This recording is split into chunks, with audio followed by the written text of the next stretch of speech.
Okay, so kita boleh kata daripada kita tengok tadi, kita tengok bila kita darab tadi kan, darab suatu nombor dengan vektor tu, maka kita nampak bahawa bila vektor yang baru yang terhasil iaitu KA, contoh tadi 2A, sama juga dengan bila cikgu darab je nombor itu dengan magnitude dia. Contoh macam ni kan. Okey, tadi dia punya vektor dia adalah 5i. Vektor AB sekarang dia sebenarnya dia adalah 2A iaitu 10i. So kalau cikgu nak cari magnitude dia, kalau A sahaja magnitude dia 5, betul? Jadi AB sekarang magnitude dia 10, which is sama juga dengan magnitude AB adalah 10. Okay, so sama je bila cikgu buat bila cikgu magnitude AB ni adalah 2A, betul? So kalau 2A ni magnitude dia tadi berapa? 10 daripada sini. Dia adalah 10. Sama juga dengan cikgu 2 darab dengan magnitude A, which is 2 darab 5 dapat 10. Dia nak cakap macam tu sahaja, ya. Okey, bila skala tu kita darab dengan tu dia jadi 2A kan. Okey, arah vektor yang baru yang berganda tu dia sama jika K dia lebih besar dari kosong. Contoh macam ni 2A. So arah dia sama. Kalau ni negatif 4, negatif setengah B, negatif 2B, maka arah dia bertentangan sebab K itu lebih kecil daripada kosong. Yalah, negatif kan lebih kecil. Nombor negatif kan lebih kecil daripada kosong. Okay, itu sahaja untuk skala, ya. Okey, so sekarang kita nak tengok pula apa kaitan skala dengan maksud selari, ya. Okey, suatu vektor A dan B itu selari jika kita boleh tulis dalam bentuk A sama dengan KB. Vektor A ni sama dengan skala darab dengan vektor B. Boleh? Contohnya macam ni lah. AB cikgu boleh tulis dalam bentuk 2A. So satu vektor ni cikgu boleh tulis dalam bentuk vektor satu lagi. Maksudnya vektor ni AB dan A adalah selari. Kalau cikgu tak boleh tulis, maksud dia tak selari, ya. Jika A dan B vektor bukan sifar dan tidak selari, dan dia pula bagi HA sama dengan KB, sepatutnya bila HA sama dengan KB, bila ada skala dia selari. Sekarang dia ada skala, tapi dia kata dia bukan selari. Jadi automatik H dan K tu adalah kosong, ya. Okey, tak apa. Ini nanti kita tengok buat latihan. Sebab yang ni kena tahu definition je. Okey, yang ni kita tengok dulu vektor selari, ya. Betul tak yang ni? Bila A, B ni selari, kita boleh tulis dalam bentuk ni. A sama dengan KB. Cuba tengok gambar tadi. Okey, cuba tengok gambar ni tadi. Yang ni, okey, ni A. Sini 2A, betul? Sini 4A ataupun 3A. Kamu tengok. Selari tak 3 ni? Semuanya dalam gandaan yang sama. Bila dia selari, dia boleh tulis dalam bentuk gandaan. Betul lah.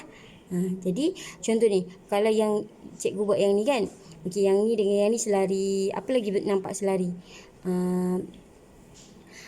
Cuba tengok yang ni dengan yang ni dengan yang ni. Kita tak boleh tulis bentuk gandaan dua-dua ni. Yang ni dengan yang ni. Bila tak boleh tulis bentuk gandaan, dia tak selari. Tapi yang ni bila boleh tulis bentuk gandaan, bila kita lukis, bentuk ni adalah selari. Cuba tengok. Sini C kan? Cuba tengok. Ni C berapa kotak? Cuba tengok SR. Nampak tak selari dengan dia? Cuba tengok yang ni. Garis ni semua selari. Cumanya bezanya ini bukaan dia lagi besar. Berapa kali ganda bukaan dia? Ni berapa kali ganda? Sini contoh sini 4. So kalau cikgu 2 kali ganda jadi 8. Ni 3 kali ganda jadi berapa? 12. Macam tu. Boleh? So bila dia ada je darab dengan skala, maksudnya dia selari. Okey. So sekarang kita nak tengok yang ni. Okey, diberi PQ contoh 6, Okey, diberi PQ adalah A, QR adalah B, RS adalah negatif 2A, ST adalah 4B. Pasangan vektor manakah yang selari? Okey. Kamu tengok tadi. Okey, logiknya A dengan A lah kan. PQ sama dengan PQ 2A. So RS adalah negatif 2A. So macam nak tulis hubungan dua-dua ni? Macam nak tulis hubungan dia? So kamu boleh tulis lah RS adalah negatif 2 PQ. Okey, macam ni je lah. Okey, kamu tahu mestilah PQ ni adalah A. Betul? Mestilah hubungan dia dengan RS je. RS negatif 2A. So A tadi adalah apa? PQ. So RS sama dengan negatif 2 PQ.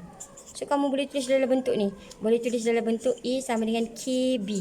Ada dia punya skala, maka dia adalah selari. Syarat dia boleh tulis dalam bentuk ni, dia adalah selari. Okey, sekarang cuba tengok contoh PQ dengan QR. A, ini B. Macam dua-dua ni tak sama kan? Tak boleh, apa, A sama dengan 2B ke? Kamu tak boleh tulis dalam bentuk gandaan. Jadi dia tak selari. Tapi yang ni boleh tulis dalam bentuk gandaan, jadi dia selari lah. Itu maksudnya. Okey. Apa hubungan QR dengan ST? Okey, kita tahu ST sama dengan 4B. So ST sama dengan 4. B tadi apa? B tadi QR. So boleh tulis dalam bentuk ni, maka dia selari. Siapa yang selari? ST dengan QR. ST dengan QR. ST dengan QR selari sebab kita boleh tulis dalam bentuk ST sama dengan 4QR. Okey. So sekarang bila selari dengan segaris, dia sama je lah. Okey, dia macam ni. Cuba tengok soalan 7. PQ adalah U dan QR adalah 5U. Tunjukkan bahawa PQR ialah segaris. Okey, kalau selari dia macam ni. AB, dia macam ni kan. Ni CD. Kalau sini 3I, sini jadi 6I katakan. So dia, ini kita panggil selari sebab dua garis ni AB 3, CD 6. So kat sini gandaan dia 2. So selari sebab dia dua garis yang berbeza. Tapi kalau cikgu buat AB, ni BC. So sini 2I, sini 4I daripada sini. A ke C ataupun B ke C.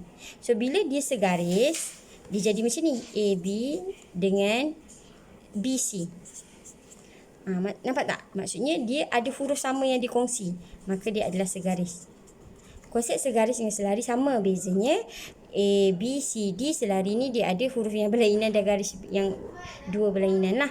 Kalau A, B, B, C ni dia akan kongsi satu huruf dan dia selari dia di sebelahnya. Disambung je garis tu.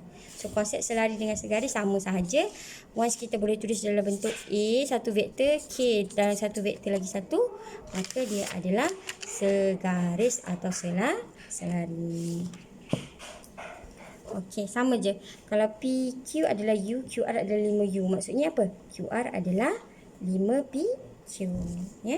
Dan PQ dan QR adalah selari. Q tu titik sepunya, maka PQR ialah segaris. Okey, macam ni. Boleh? Okey, saat ni yang cikgu cakap tadi, kalau dia cakap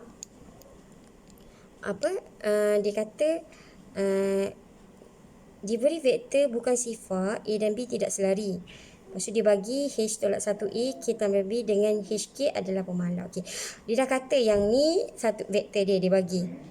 HA sama dengan KB ni dan dia adalah bukan sifar dan tidak selari. Maka kita tahu H sama dengan kosong, K sama dengan kosong. So automatik H tolak 1 sama kosong. Jadi H tolak 1, K tambah 5 sama dengan kosong, K negatif 5. Boleh? Okey, untuk soalan ni kamu kena berpegang bahawa bila dia adalah vektor bukan sifar dan tak selari, maka bila ditulis dalam bentuk HA sama dengan KB, automatik H adalah kosong, K adalah kosong. Boleh? Okey, itu sahaja. Okey, sekarang cikgu nak kamu buat latih diri 8.4 latih diri 8.4. Okey. Diberi AB sama dengan 5A, PQ adalah 20A. Ungkapkan AB dalam sebutan PQ. Jika AB selari dengan PQ. Okey. So, kamu ada dua cara nak buat. Yang pertama, okey, cikgu bagi contoh dulu untuk soalan A ni. AB adalah 5A. PQ adalah 20A. Boleh? So, dia suruh buat AB dalam sebutan PQ. So, AB dalam sebutan PQ. So, apa hubungan AB dengan PQ? Okey, AB tadi 5A kan? PQ adalah 20A. Maksudnya AB ni, PQ ni 20A. AB ni 5A saja. So, yang ni tak sama dengan yang ni kan? So, macam nak samakan ni dengan ni? So, kamu kena tulis AB ni berapa? AB ni mesti darab dengan 4. Betul? Baru jadi 20, baru boleh tulis ni sama dengan ni. So, automatik kamu boleh tulis apa? Ataupun, yang ni kan? Okey, ataupun yang ni adalah 5A. Yang ni kamu samakan yang ni dengan ni. Macam nak tulis ni ada 5. So 4 darab 5A. Cikgu minta maaf Ini 20 kan? Jadi 1/4 darab 20. Boleh? Boleh tulis macam ni kan? Okey, sekarang kamu nak masukkan AB sama dengan berapa PQ. So AB tadi 5A sama dengan 1/4 PQ. Boleh? Ni cara ni lah kamu guna try and error je lah. Macam ni nak dapatkan 5A ni. So 20 ni macam ni adjust darab dengan 1/4. Ataupun cikgu lagi suka cara ni lah. Okey, sekarang kamu nak AB dengan PQ. So kamu nak AB dengan PQ. Jadi kamu tulis dalam bentuk nisbah AB per PQ. Boleh? So ini bahagian A dia kan? Okey, bahagian A. Nisbahkan di bahagian A. AB tadi berapa? 5. PQ berapa? 20. So, 5 bahagi 20, kamu dapat apa? So, AB sama dengan 5/4 bahagi 5. Ni pun bahagi 5. So, 1/4. Ni per PQ kan?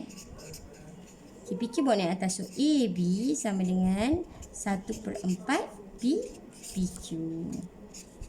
Boleh? Jadi, kalau paling best, kamu nak senang, kamu tulis dalam bentuk nisbah siap-siap.